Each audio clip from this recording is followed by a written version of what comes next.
এক সময় ছিল খুব সহজে আপনার ল্যান্ডলাইনের মাধ্যমে এক ফোন থেকে অন্য ফোনে কিংবা টেলিফোনে আপনারা ফোন করতে পারতেন, কিন্তু এই সময় দাঁড়িয়ে দেখা যাচ্ছে সমস্ত ডিভাইস ওয়্যারলেস হয়ে গেছে এবং ওয়্যারলেস হওয়ার কারণে আপনাদের অনেক সুবিধা হয়েছে। আপনাদের ডিভাইসে কোনো এক্সট্রা ল্যান্ডলাইন নেই কিংবা তার নেই, যার কারণে আপনাদের মোবাইল কিংবা অন্যান্য ডিভাইস এক জায়গা থেকে অন্য জায়গায় খুব সহজে নিয়ে যেতে পারেন এবং তার একটি উদাহরণ আপনাদের ল্যাপটপ কিংবা মোবাইল। এবং এই সময় দাঁড়িয়ে মোবাইলে একটি সিম কার্ডের মাধ্যমে খুব সহজেই যে কোনো নাম্বারে আপনারা কল লাগাতে পারেন এবং সেই কলটি 1 থেকে 2 সেকেন্ডের মধ্যে কল ফরওয়ার্ড করে হয়ে যায় এবং সেটি রিসিভ করে নেয়। তো এই কল কিভাবে কাজ করে?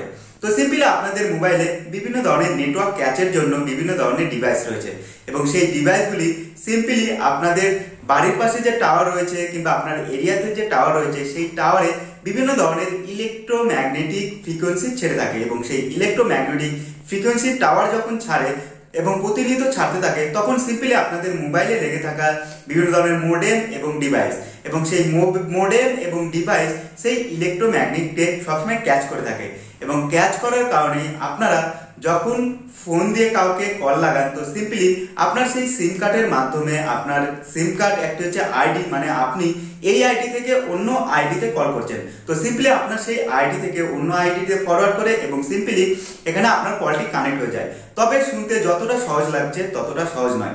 সিম্পলি আপনারা যখন কাউকে কল করেন তখন আপনারা দেখেছেন আপনাদের মোবাইলে নেটওয়ার্ক থাকে এবং নেটওয়ার্ক থাকে সেটি সাধারণভাবে আপনাদের আশেপাশের যে কোনো একটি টাওয়ার থেকে সেই নেটওয়ার্কটি আসে এবং সেই নেটওয়ার্কটি অ্যাক্সেস করার পর আপনার মোবাইলটি যে সিম থাকে সেই সিমটি প্রতিনিয়ত অ্যাক্টিভ হতে থাকে এবং সেই সিমটি আপনার একটি পার্সোনাল আইডি এবং আপনি কাউকে কল করলে আপনার নামে একটি কল যাবে কিংবা আপনার একটি পার্সোনাল আইডিতে কল যাবে। তো সিম্পলি আপনারা যখন কল করেন, কল করার সময় কি হয়, আপনার মোবাইলটি টাওয়ার থেকে বিভিন্ন ধরনের ইলেকট্রোম্যাগনেটিক সিগন্যাল ক্যাচ করে এবং ক্যাচ করার পর কি করে, আপনার সেই ইলেকট্রোম্যাগনেটিক যে সিগন্যালটি সেটি আপনি যাকে কল লাগিয়েছেন তার কাছে পৌঁছে যায়। তবে এর মধ্যে বিভিন্ন ধরনের প্রসেস হয়ে থাকে। সিম্পলি আপনি যখন কল করবেন আপনাদের মোবাইলে থাকে এখানে মাইক্রোফোন, তো সিম্পলি আপনি যখন হ্যালো বলবেন এবং সেটি সাধারণভাবে অ্যানালগ ফর্মে থাকে এবং সেই অ্যানালগ ফর্মকে আপনাদের মোবাইলই সেটি ডিজিটালে কনভার্ট করে দেয়।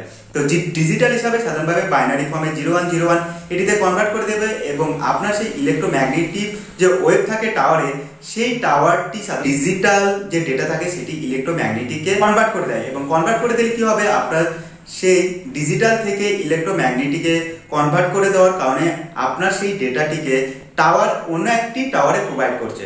ধরুন আপনি যাকে কল করছেন তার বাড়ি আপনার বাড়ি থেকে 100 কিলোমিটারের দূরে এবং 100 কিলোমিটারের মধ্যে যতটি টাওয়ার আছে প্রায় সমস্ত টাওয়ারের সঙ্গে কানেক্ট হবে এবং কানেক্ট হতে হতে আপনি যাকে কল লাগিয়েছেন তার আশেপাশের যে কোনো একটি টাওয়ারে সেই সিগন্যালটি যাবে এবং সেই টাওয়ারটি আপনি যাকে কল করেছেন তার কাছে পৌঁছে দেবে। তো সিম্পলি তখন সেই কলটি কানেক্ট হয় এবং আপনার সেই ইলেকট্রোম্যাগনেটিক ডিজিটালে কনভার্ট হয় এবং তারপরে অ্যানালগে কনভার্ট হয়। এইভাবে কনভার্ট হয়ে আপনারা কনভারসেশন করতে পারেন। তবে এর মাধ্যমে আরেকটি সিস্টেম রয়েছে যেটি হচ্ছে এমএসপি। তো এমএসপি কি? তো এমএসপি সাধারণভাবে এখানে মোবাইল সার্ভিস প্রোভাইডার। তো আপনারা যখন কল লাগান আপনাদের মোবাইলের যে IMEI নাম্বার কিংবা আইপি অ্যাড্রেস সেটি সাধারণভাবে আইএসপির কাছে এখানে কোনো কিছু তথ্য থাকে না, সেটি সাধারণভাবে মোবাইল সার্ভিস প্রোভাইডারের কাছে থাকে এবং সেই মোবাইল সার্ভিস প্রোভাইডার বিভিন্ন ডিস্ট্রিক্টে থাকতে পারে কিংবা বিভিন্ন সিটিতে থাকতে পারে এবং বিভিন্ন ধরনের কোম্পানি থাকতে পারে। তো সিম্পলি আপনাদের কল যখন টাওয়ারের সঙ্গে কানেক্ট হয় টাওয়ার সাধারণভাবে সেই মোবাইল সার্ভিস প্রোভাইডারের কাছে পৌঁছে দেয় এবং সেই মোবাইল সার্ভিস প্রোভাইডার সেন্টার কাছে পৌঁছালে সিম্পলি তারা সেই কলটি ফরওয়ার্ড করে অন্য একটি টাওয়ারে, মানে আপনি যাকে কল লাগিয়েছেন তার আশেপাশে যে কোনো একটি টাওয়ারে প্রোভাইড করে দেয়। তো সিম্পলি যখন সেই মোবাইলটি অন থাকে তো সিম্পলি খুব সহজেই সেই কলটি তুলে নেয় কারণ সেটি এমএসপি প্রোভাইড করে দেয় এবং যখন আপনি যাকে কল লাগিয়েছেন দেখা যাচ্ছে তার মোবাইল অফ আছে এবং বিভিন্ন ধরনের টু আওয়াজ করতে থাকে। তো এটি সাধারণভাবে এমএসপি প্রোভাইড করে থাকে আপনি যাকে কল লাগিয়েছেন তার কাছে পৌঁছাচ্ছে না, তখন সাধারণভাবে এমএসপি আপনাদের বলে দেয় যে নেটওয়ার্ক সীমার বাইরে আছে কিংবা সেই মোবাইলটি সুইচ অফ আছে কিংবা যোগাযোগ করা যাচ্ছে না। তো সেটি সাধারণভাবে এমএসপির মাধ্যমে হয়ে থাকে। আপনারা কল লাগান, কলটি সাধারণভাবে ইলেকট্রোম্যাগনেটিককে প্রোভাইড করে টাওয়ার এবং টাওয়ার সেটি এমএসপি কে প্রোভাইড করে এবং এমএসপি আপনার মোবাইলের যত কিছু আছে প্রায় সমস্ত কিছু ডিটেলস এমএসপির কাছে সেটি স্টোরেজ থাকে। আপনার আইএম নাম্বার, আপনার আইপি অ্যাড্রেস, আপনি কোনখান থেকে কল করছেন, আপনার লোকেশন কি এবং সমস্ত কিছু স্টোর থাকে এবং সেই কলটি প্রোভাইড করে অন্য একটি টাওয়ারে এবং সেই টাওয়ারটি আপনি যাকে কল লাগিয়েছেন তার কাছে পৌঁছে দেয়। তো এইভাবে কলিং কাজ করে থাকে। এছাড়াও আপনারা এখন দেখতে পাচ্ছেন বিভিন্ন ধরনের যে স্মার্টফোনগুলি আছে সেই স্মার্টফোনকে ই সিমের মাধ্যমে আছে। তো ই সিম কি সেটি আপনাদের বলে দিয়েছি, সেই ভিডিওটি যদি আপনারা দেখেন তাহলে বুঝতে পারবেন যে ই সিম কি। তো ই সিমেও ঠিক এইভাবে কাজ করে থাকে। সিম্পলি আপনাদের সিগন্যালকে টাওয়ারে পৌঁছে দেয় এবং টাওয়ার এমএসপির কাছে পৌঁছায় এবং এমএসপি আপনার কলটিকে ফরওয়ার্ড করে। কারণ এমএসপি মাঝখানে থাকে, কারণ আপনি যে কল করছেন আপনার আইডিটি রেকর্ড থাকে, কত মিনিট কল করছেন, কি কথা বলছেন, প্রায় সমস্ত কিছু সেই এমএসপি শুনতে পারে। তো এখন বলি ইন্টারনেট কিভাবে কাজ করে থাকে।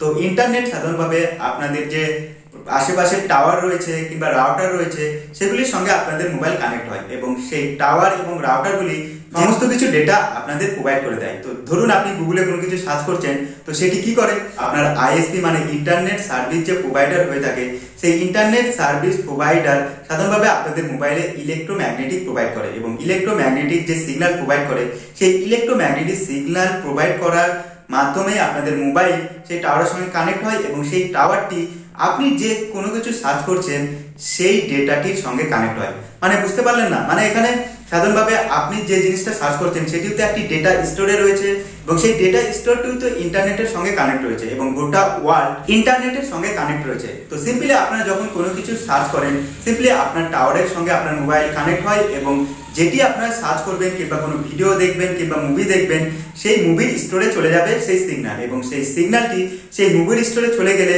কি হবে, সেই মুভির স্টোরটিও ইন্টারনেটের সঙ্গে কানেকশন রয়েছে। তো সিম্পলি আপনি যেটি সার্চ করছেন সেটি সেই সিগন্যালটি চলে যাবে এবং সেই সিগন্যালটি টাওয়ার রিসিভ করবে এবং রিসিভ করার পরে খুব সহজে আপনাদের মোবাইলে সেটি পৌঁছে দেবে। তো এইভাবে খুব সহজেই ইন্টারনেট কাজ করে থাকে। তো আজ ছিল এই ভিডিও যে কল কিভাবে কাজ করে থাকে এবং আপনাদের মোবাইল কিভাবে কাজ করে থাকে এবং ইন্টারনেট কিভাবে কাজ করে থাকে। তো ভিডিও দেখে ভিডিও ভালো লাগলে ভিডিওকে লাইক করুন, তারপর চ্যানেলকে সাবস্ক্রাইব করুন। আর চলুন দেখা হচ্ছে পরের ভিডিওতে।